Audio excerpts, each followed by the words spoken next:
that's our mission here in Buffalo, is to provide a profit back to the city.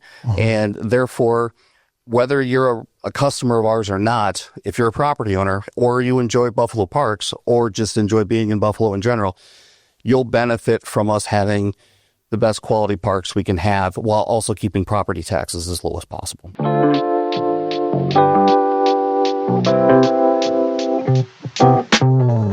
Welcome everybody to the Buffalo Community Podcast. We've got Jason Swanson on in studio today. And he's the manager of the Buffalo liquor store, or liquor stores. You manage both of them. Yes. Yeah. Well, one, thank you for coming in. We did a little bit of show prep here, and really the invitation kind of spurred off of, well, some news about the Highway 55 store. Yes. And just kind of, I texted Taylor. I said, does anybody want to come in and talk about the liquor store? And that was the invitation, is maybe there's a chance for the city to kind of explain a little bit better versus just a post, on Facebook. So one, you're going to help educate what it is, what it isn't, and just kind of let's dive a little bit deeper. Sure. So, kind of tell us a little bit about maybe the project that has kind of been sent out for some RFPs, requests for proposals. The current project is to replace the existing Highway 55 liquor store. That store does about 75% of the total amount of business for the department right now. And it was built in 1986 and added on to in 2004, I believe is the date. There was, when it was built, it was considered to be rather avant-garde. It was unique. If you look at if you have an idea of what the store looks like, it's not a square. It's not a box. Right. There's a couple of, sort of acute angles there in the building. There's a couple of obtuse angles, so it's maybe better set up as kind of a library, we like to think that there's sort of nooks and crannies in there that you could get lost in a book. Yeah. So it makes it difficult to merchandise liquor. We need straight runs of shelving, and it needs to be organized, and it's a fairly large store. It's about 8,000 square feet. With that addition that they put on, but it's just, it's a little small, and with those odd angles, it makes it a little bit difficult for us to appropriately merchandise parks. Sure. Also, the way the store is located on that plot of land, it's essentially in the middle. And when the store was first built, before County Road 35 that goes to St. Michael or Williams Way was built, the parking lot was between Highway 55 and the front of the store. Right now, that's a lawn. And when they put the addition on, they moved the front entryway to the rear of the store, moved the parking lot to the rear of the store, added warehouse storage space onto the back of the store, and sort of eschewed that front lawn area. Well, fast forward to 2020-ish or even earlier, and we were starting to feel a little tight in there. And, it's looking at the situation, how could we improve it? Ideally it would be able to, to take over that green space that's in the front and better utilize the entire approximately acre of land that we have right now. Sure. I'm sure that you are getting bombarded with questions about what this is. Is it the right timing? Before we kind of skew into anything else, who should people be directed to answer some of these questions? Is it city, the council members? Is it city? Who should be answering some of these questions of the expansion of whether they have an opinion of yes or no? You've got a business you've got the municipality to run. Who should they be asking those questions to? Well, I think that they could ask virtually any of the council members. Sure. And, of course, myself. I'm the main point of contact for anything related to liquor store operations. And my name's on the RFP and I've been speaking with, architects that are interested in the project, answering questions for them. So I'm happy to discuss any and all operations at the store. One of the reasons I decided to get into municipal liquor is that it's not as clandestine, so to speak, as the private side, where nobody's, there's the profits are, and the numbers are not public knowledge, but they are here. And there's more of a esprit de corps amongst my peers in the industry. In fact, this weekend I'm going to a conference up in Alexandria, an annual conference where municipal liquor store managers get together and share ideas and do some extra training and stuff like that. So that really doesn't happen in the private side. I've always said that I enjoy the more altruistic side of retailing that being a municipal liquor store affords me to pursue versus being on the private side. So happy to talk to anybody about any questions regarding the store's operations. And I know we've gotten a few, and I'd like to kind of relay some of those right now. Is one, does the timing seem off given the state of the city with millions of dollars, and then is it a $9 million project, or is it approximately, is there even a target market of where we're thinking it, or is that the fact-finding mission right now? Well, let's address the cost, the estimated cost first. The entire, or back in 2023, the entire city commissioned a study from a research firm to evaluate all of the existing municipal buildings. Sure. And many of them are getting old, not able to fulfill their missions as well as they had been intended to when they were built. And we need to think about the future.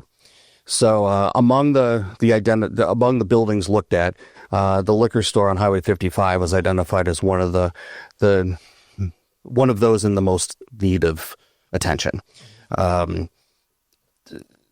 The numbers that resulted from that, I guess I should say that the study, since they recommended, the building be improved to a certain degree, they also offered some ideas on costs, and those costs in 2023 were anticipated to be about $7 million, but they did not include architectural services, demo services, FFE, It was material and labor. It was pretty much straight construction. Yep. So given the fact that those numbers were roughly a couple years old, as we started putting things officially on paper here, in the last few weeks, we decided it was more prudent to be conservative and estimate $7 to $9 million for the entire package. Okay. And ideally, what we're looking for is replacement of the building, not renovation. Yeah. We did a further market study in last year in 24 that looked at scenarios for the future of, the stores here in Buffalo. Several options were looked at as far as replacing, where should we put it? Are we at the best locations that we could be right now? Are there other opportunities or places in the city that we could go to? What does the future look like? How many people are going to be in the market here that are, potential customers? Yeah. How should we sort of position ourselves now and in the short term to best be profitable and a going concern for the city in the long term? Yeah. And those findings, we'll make those publicly available too. They are publicly available. We'll just make sure they're easier for people to read. Both of those studies, the facility study for the entire city and this market study specifically for the liquor store, we'll make sure that those are available. But what the market study essentially deemed or concluded was that because of the odd shape of the building, the fact that there are very few square corners, and it's essentially the proximity on the plot of land that we have, it may not make sense to just add on to the existing already problematic structure. Sure. So yeah, awesome. Well, let's go. I mean, you came. We chatted a little bit before you. Let's just talk about you a little bit. Sure. Came to Buffalo in 2007. You have some history prior to being in this position in this industry. Why don't you take us back to, I don't know, the year 2000 or wherever you want to start, and kind of just give us a little background on yourself. Well, we can start from the beginning. I'm from Cedar Rapids, Iowa, originally. I was very involved in scouting as a kid. Eagle Scout at like 13. I was pretty ambitious. Sweet. And kind of maintained some ties with that throughout high school, and because I knew it would open some doors for me in the future. And it did. My first job after high school, or job, so to speak, I volunteered at a Scottish scout camp for a summer and made a lot of friends there. And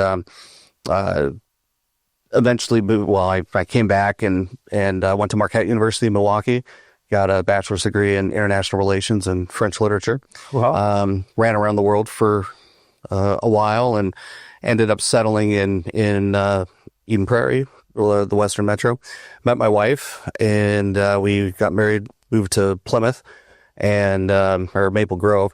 And at that time, I was working for a private chain of liquor stores in Plymouth, and spent 10 years running a store right on Highway 55 and County Road 24, and was very well aware of how expensive the beer was in Buffalo at that time. And we've got a lot of customers, that were coming down 55 on their way commuting to work, basically. Right. And, shopping at my location. I ended up moving to Buffalo with my wife in 2007. And in 2012, I found out about the liquor store position, or management position that was open in Buffalo. Applied, got the job, and subsequently went on to earn an MBA from St. Cloud State. And I've been thrilled to lead the department for the past 13 years now. Wow.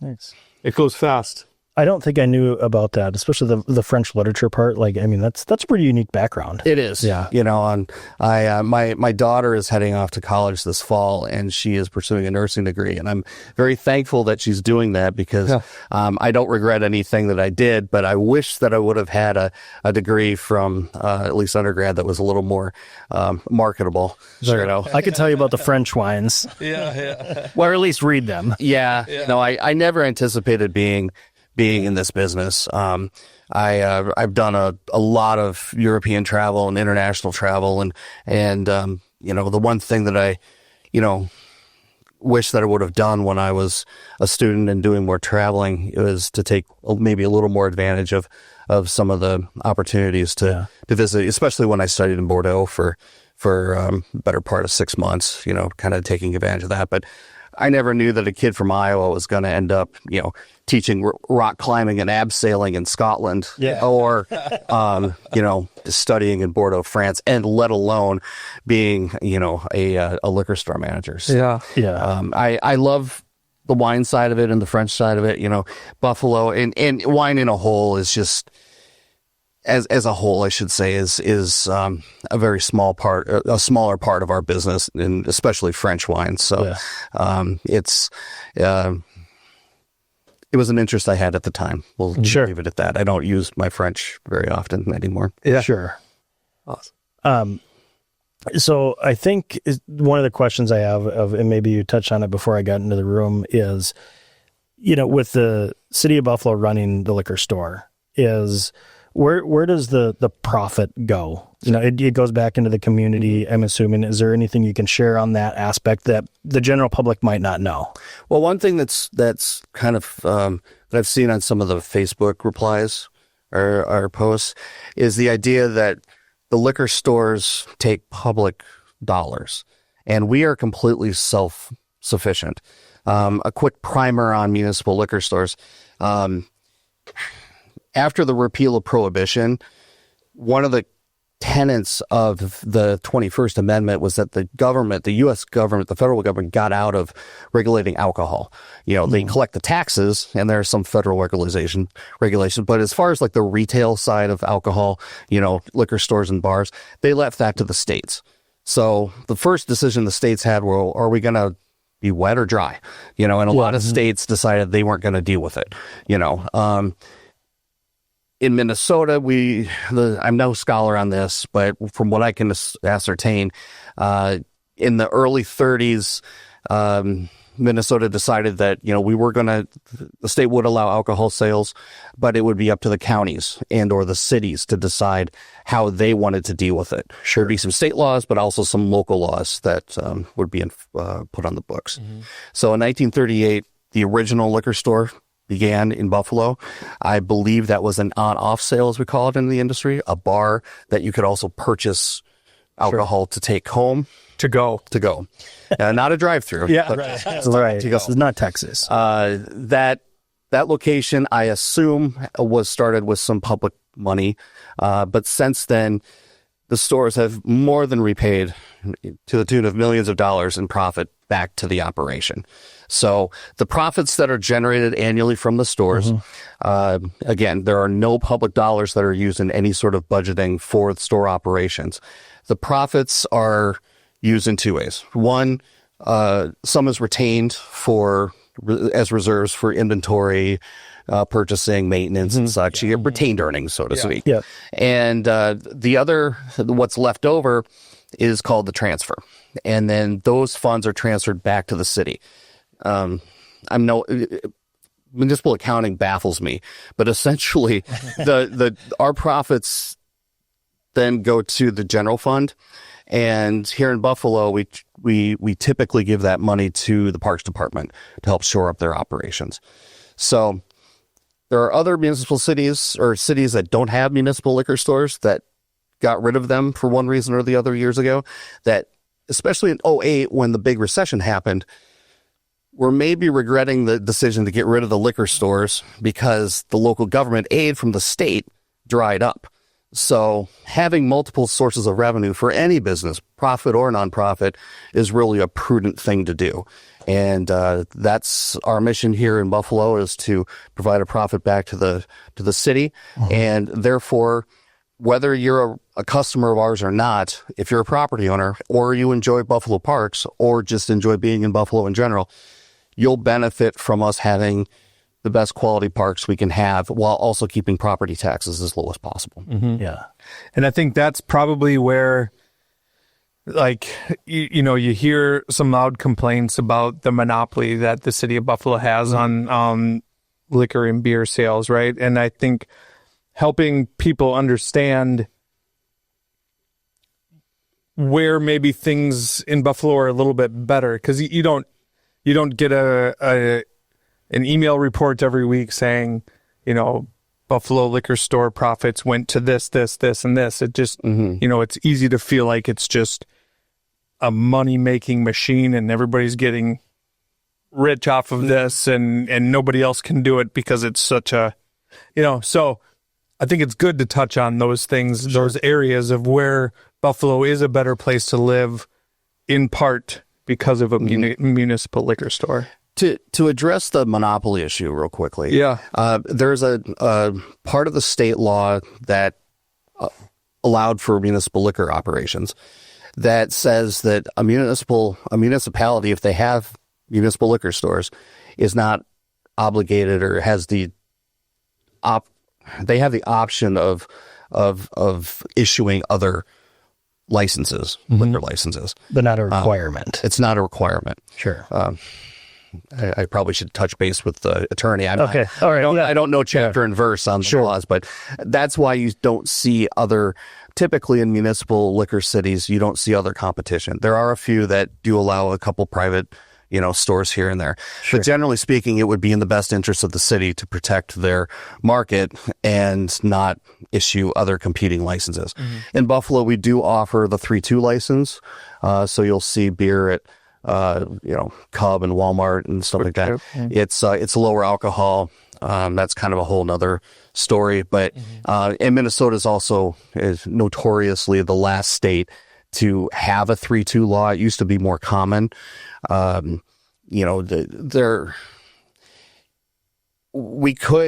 are fewer breweries that are producing different recipes of Mick Golden Light.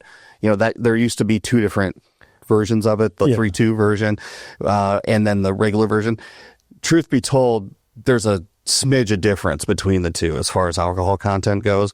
The 3-2 refers to alcohol by weight versus the typical alcohol by volume measurement or metric that brewers use and alcohol producers use worldwide.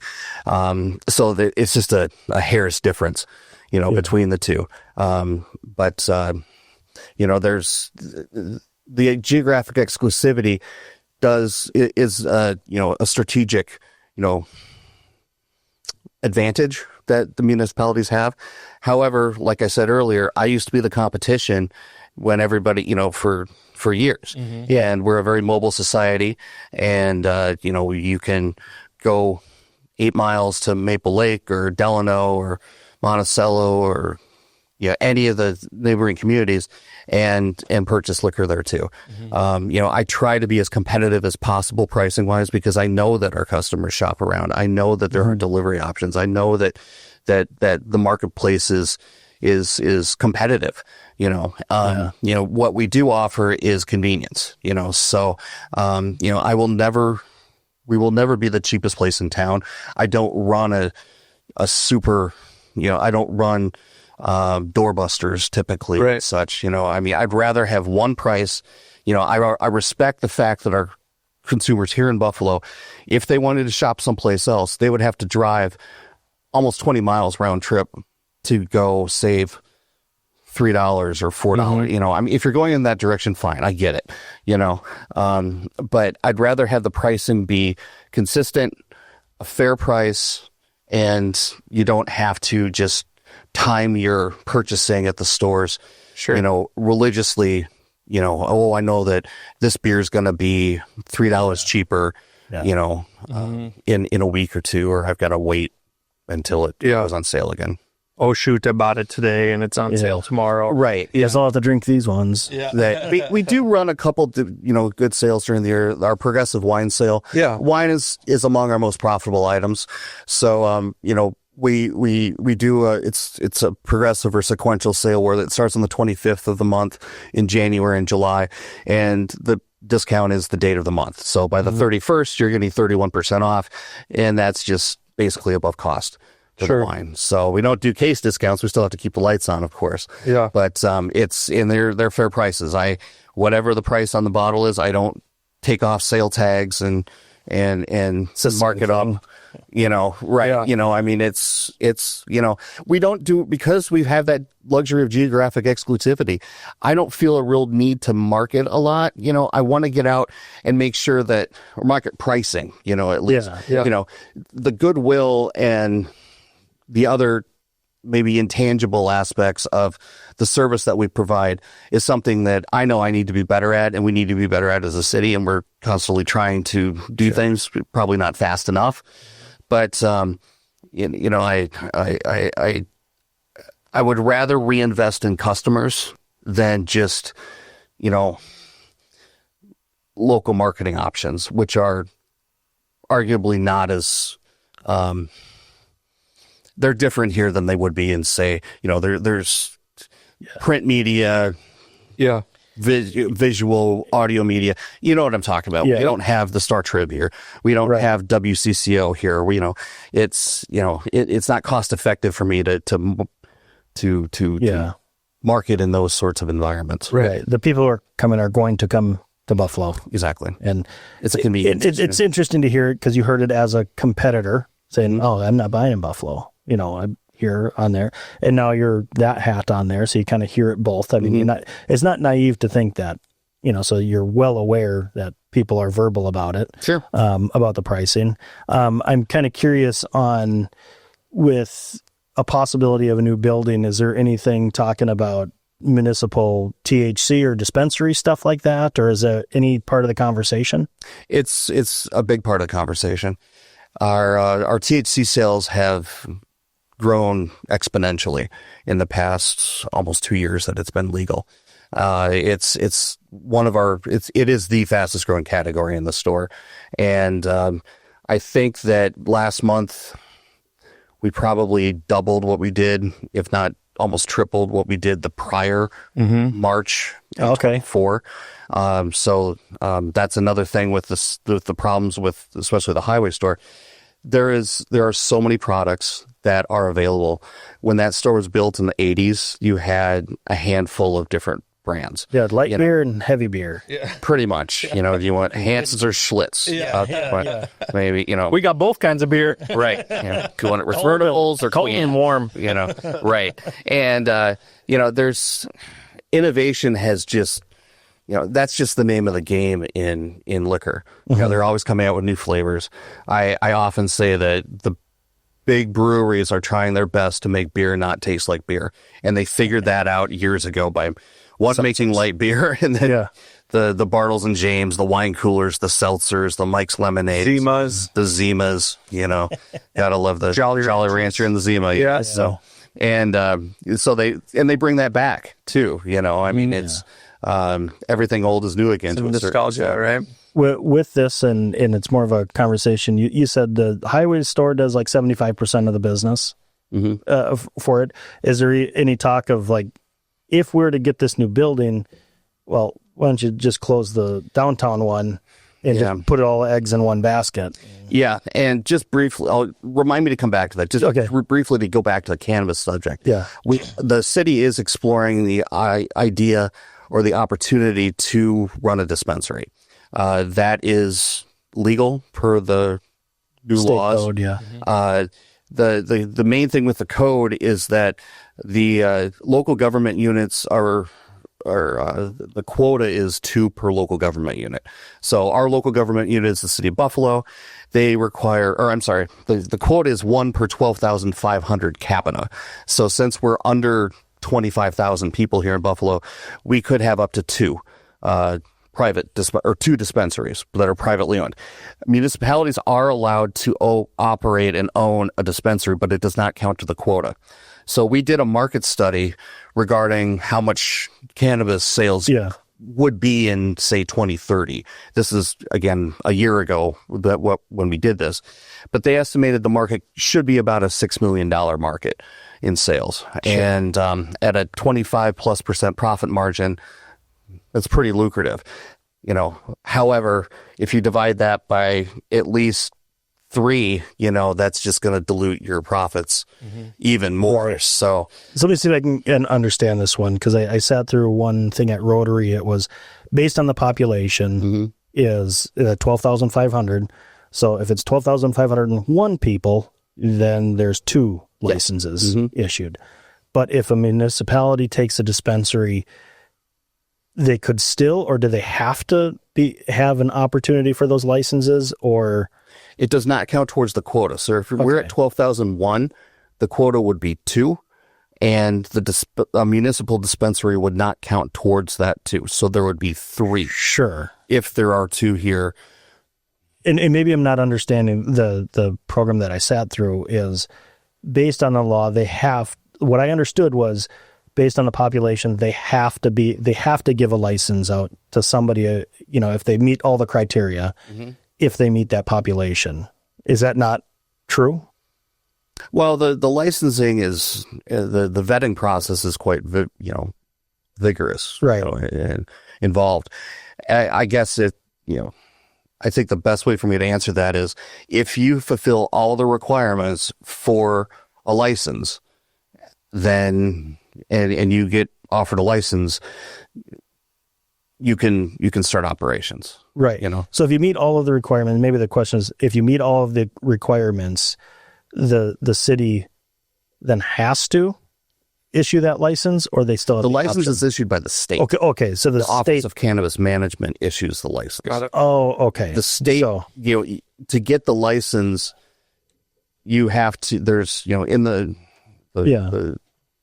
get the license, you have to prove to the state Office of Cannabis Management that your plans for your business are acceptable for the municipality or local government unit that you live in.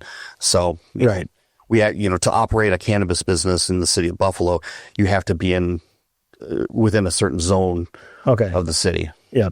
So, forgive me just because it's a follow-up question. So the city of Buffalo could say, nope, we don't want anymore, and kind of create that monopoly? No, there's for cannabis specifically? No. Because the state Office of Cannabis Management says that there can be 1 dispensary per 12,500 per local government unit. So 2 for the city of Buffalo. Yeah. So if somebody did want to, even if City of Buffalo opens it up, Yes, they can. they could do that. Yep. Okay. Perfect. That's There's no monopoly in municipal weed. okay. Yeah, so So okay, that was a question. It was kind of a backwards way of getting there. it is a more fair playing field. I admit. Yeah. So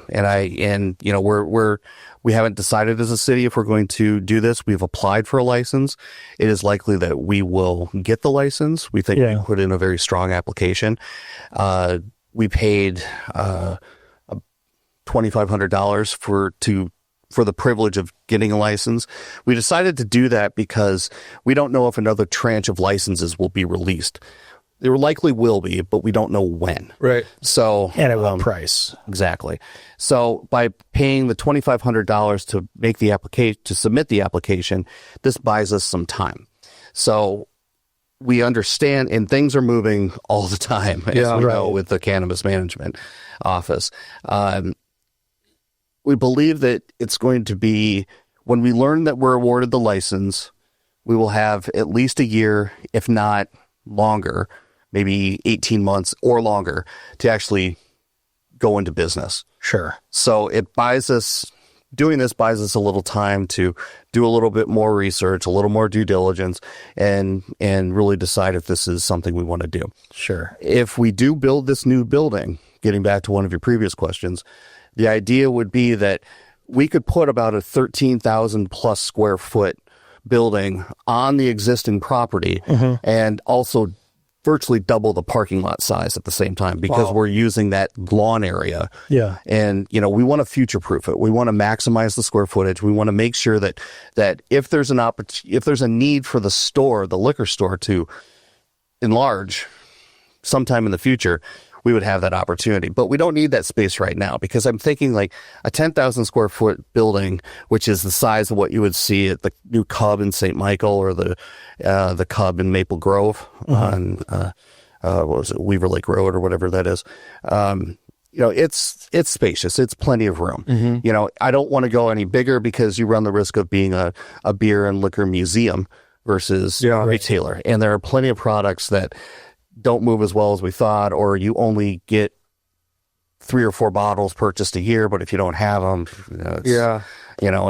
I really wish, regarding inventory, because there's been some questions on that too on Facebook, can't you pare down the inventory? Well, we try on a daily basis. We are looking through reports. We're making purchasing decisions. We realize that there's not a lot of space.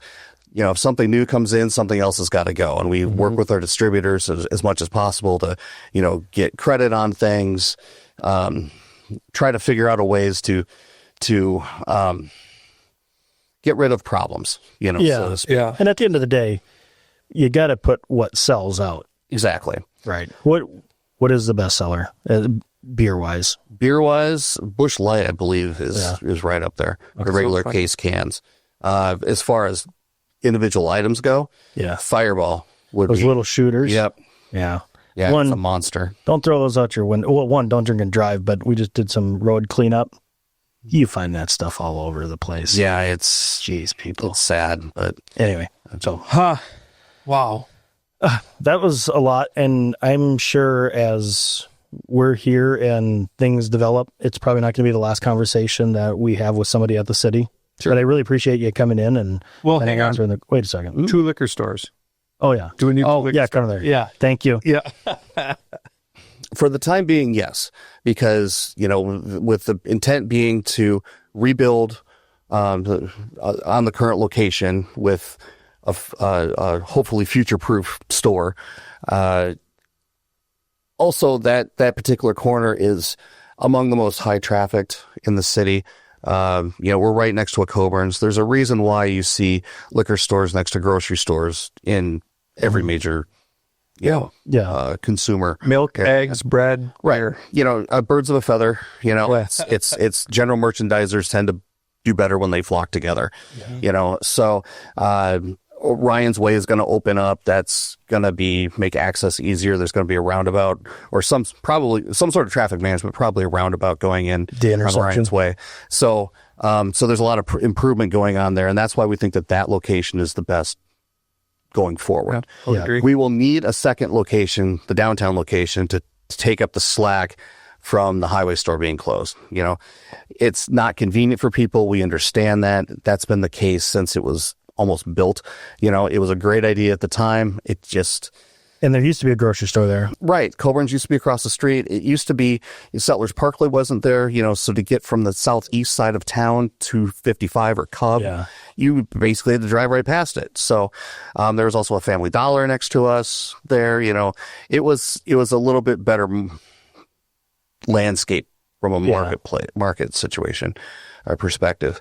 So after the new store is built, we're going to need to have a discussion as to the future of that store. It's profitable, but is the juice worth the squeeze, you know? And on the other hand, we don't know what's going to happen with the government, the old government center, how that's going to look. And as more people populate downtown, it's going to be more enticing and attractive to developers to put businesses down there. So we need to decide whether or not it makes sense for us to kind of stay planted there and take advantage of a possible new marketplace down there. Or if it's just better for us to kind of consolidate operations into the highway store. And that's another reason why we need to make it a little bit larger and start fresh. With 90-degree angles.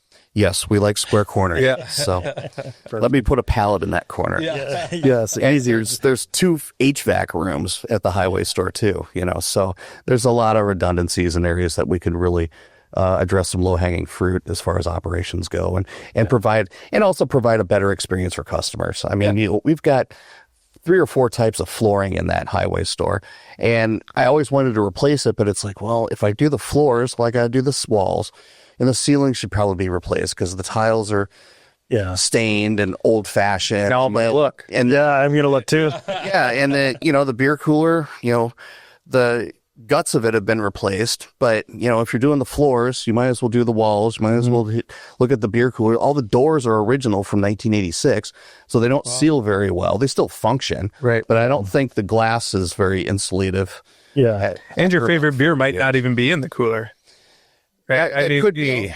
Whereas I'm hoping a new store maybe has a beer cave. We did a field trip a couple weeks ago to check out some competition and look at beer merchandising because beer is 2/3 of our business. So So and of that, you know, it's not the craft beers; it's the last few doors of the cooler where the Milwaukee's Best and the Busch and the Coors. The tonnage it's those last 4 or 5 doors of the beer cooler that pay for everything else. You know, and regarding profitability, that's, you know, we try to maintain as close to a 30% GP as possible, but when we're having to be competitive and sell beer at 19-20% because of that sheer volume of that end of the beer cooler and the 24 packs and the 30 packs, you know, we can only run 18-19% margins regularly on that to be competitive, you know, let alone not be the and trying to stay away from the loss leader philosophy that I personally don't believe in as much. Cool. Well, Jason, I appreciate you coming in here. I hope you didn't feel like it was like attacked. Not at all. Not at all. And I'm happy to be here. Thank you so much for the invitation. We'll have you back. I enjoyed it. And, you know, we could talk about bourbon or wine or I like beer as much as you Although I learned something. I'm going to start calling my trips to liquor stores field trips. Yeah, there you go. Going on a field trip. Well, I appreciate it, Jason. You bet. Thank you again. And the City of Buffalo. Good luck. Again, ask questions, contact the city, contact Jason. They're open for that conversation. But for the Buffalo Community Podcast, I'm Tyler Reiss. I'm Mark Benzer. I'm Jason Swanson. Thanks for listening to the Buffalo Community Podcast, produced by Edlund Media. You can find us on Facebook and YouTube, as well as anywhere you listen to podcasts.